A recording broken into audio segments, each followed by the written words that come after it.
Esse aqui é meu guia turístico, ó, Márcio Nego Bruto. Explica aí, Márcio, o lugar que a gente tá. Estamos aqui, ó, vamos fazer agora a antiga usininha Santa Luísa e depois vamos chegar até Motuca e quem sabe a árvore centenária, vamos ver. Massa. Aqui às esquerdas temos a Cachoeira do Lajeado, muito conhecida. Qualquer domingo a gente vai fazer um pedal ali também. E hoje nós vamos destinar a Motuca. Legal. E aqui a gente tá numa região mais alta também, né, Márcio? Mais alto. Nós estamos Mais alto aqui, perto de Motuca já. Ah, que bacana. Já rodamos em torno de 18 km. Uns 10 km estamos em Motuca. Show. Partiu? Partiu, vamos lá. Partiu.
Pit stop feito.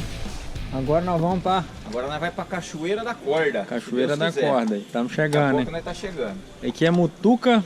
É isso mesmo, né? Motuca. Aqui é Motuca. Daqui a pouco estamos na Cachoeira da Corda.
Se liga aí no lugar. Se liga aí na Cachu. Se liga.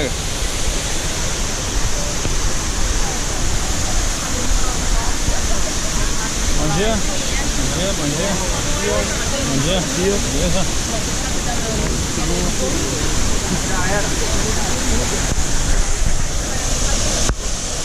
Bom dia. Tudo bem? Tá bom, joia? Beleza?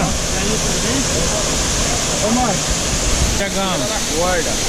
O guia turístico dos bons aí, ó. Esse é fudido. Cachoeira da Corda, assentamento 4 do Hoje, do Matão. Bonito aqui, né? Demais, cara.